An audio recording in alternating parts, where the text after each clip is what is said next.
Hi, I'm Phil, and I want to welcome you to my first live stream for 2023. Hopefully your year is getting off to an outstanding start. A number of years ago, I took several days to really focus and think through what it was that the Lord wanted me to do with my life. It really came down to three biblical texts. Fulfill the Great Commandment, love God, love my neighbor as I love myself. Fulfill the Great Commission, make disciples as I go, teach, and baptize. And to hear the Lord say to me when it's all over, well done, good and faithful servant. In a nutshell, that's what brought me into the coaching business. Paul wrote to his mentee in 2 Timothy chapter 2 and verse 2. And the things you've heard me say in the presence of many witnesses, entrust to reliable people who are also qualified to teach others. In that verse, I believe you find the essence of coaching. Paul says, Timothy, I passed on certain truths and principles to you.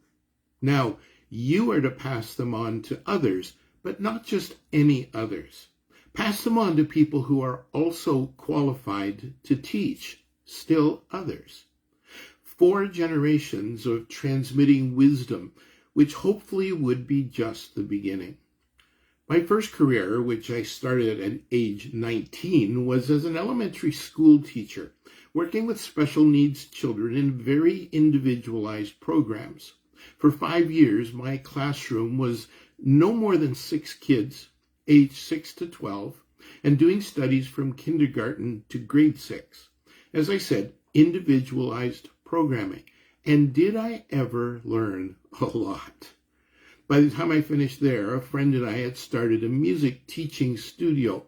I played drums and brass instruments. Randy was the guitarist and my business partner. Fast forward a couple of years and we were running the rock and roll store, the rock and roll music store of Kingston, Ontario. But teaching was always at the center of it. Whether how to play an instrument, or the advantages and disadvantages of a particular brand or model of guitar, amplifier, keyboard, sound system, or drum hardware. And then the Lord called Elsie and me into full-time ministry.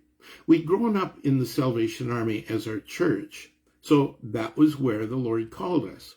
There was never any doubt I was called to pastor, teach, mentor, train, and coach those whom the Lord brought into my path.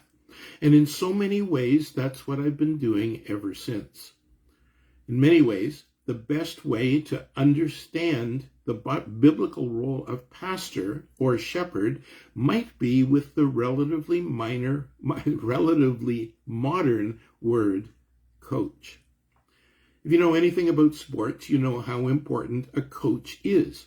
The team photo of the LA Rams from the 2019 Super Bowl show 5 rows of players, 90-plus players, and more than 2 rows of coaches. For a game that's played with 11 on offense and 11 on defense, plus a few special team players, there are at least 27 coaches in the picture. That's at least 1 coach for every position. Amazing. But it also highlights the need for coaches who are specialists.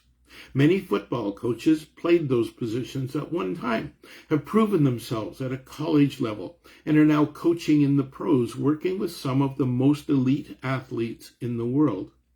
Why would an elite athlete need a coach? The answer is very simple. It's because they want to get better. Whatever their current level of ability is, they're not satisfied.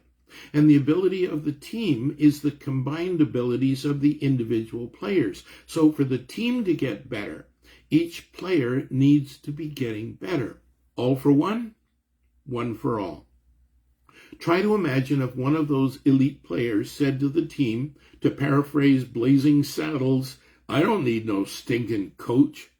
How long do you think he'd be on the team? As Christians and as leaders of our families, in our churches, and at work, we ought to be setting the gold standard of what it means to be the best at what we do. There really is no excuse for accepting second best, when better is attainable. We ought to be developing our skills, talents, resources, and spiritual gifts to their highest possible level. We ought to be offering the Lord our best. The birds and animals brought for sacrifice in the tabernacle of ancient Judaism had to be pure and perfect because they represented the one and only perfect Lamb of God. As believers, we also represent the one and only perfect Lamb of God. We're not perfect as Jesus is, but we ought to be being perfected. We are, after all, his ambassadors. And I have to tell you, one of my most favorite things to do is to learn how to do something better. The only thing, honestly, that surpasses that for me is to help others to grow and develop in their faith and leadership. That's what really gets me excited. I believe in coaching. Over the decades, I've worked with many people, and I've seen them become better leaders and followers of Christ as a result. But I do need to talk about one big difference between teaching and coaching. Teaching is all about passing on information and hopefully some wisdom when it comes to application. Coaching is all about helping clients to apply what they've learned and are learning. It's asking the question, what are you doing with what you've got and with what you're being given? I'm reminded of the story of the giant ship's engine that failed. The ship's owner tried one professional repairman after another, one mechanic after another, but none of them could figure out how to fix this broken engine. Then they brought in a man who had been fixing ships since he was young. He carried a large bag of tools with him, and he immediately went to work. He inspected the engine very carefully, top to bottom. Two of the ship's owners were there watching this man, hoping that he would know what to do. After looking over things, the old man reached into his bag and pulled out a small hammer. He gently tapped something. Instantly, the engine lurched to life, and he carefully put his hammer away, and the engine was fixed. A week later, the owners received an invoice from the old man for $20,000. What? The owners exclaimed. He hardly did anything. So they wrote to the man, please send us an itemized invoice.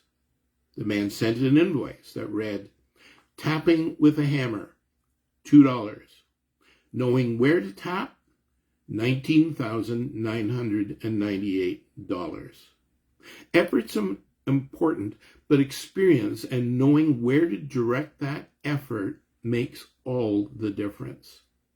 As a coach, a discipleship and leadership coach, I would like nothing better than to serve you, your family, your ministry, and your business. And to make that happen, I'd like to set up a discovery call, which usually takes no more than 20 or 30 minutes. We just might be a good fit. If you're interested, please put discovery in the comments. I'll send you the link to my calendar so you can find a time for a Zoom call that will work for you. It will cost you nothing, and this might be the beginning of a beautiful coaching relationship. Wouldn't it be amazing if a year from now we can celebrate together how much you've learned and grown throughout 2023, how much better a disciple and leader you are? All it takes to get started is for you to type discovery in the comments. So stay in touch.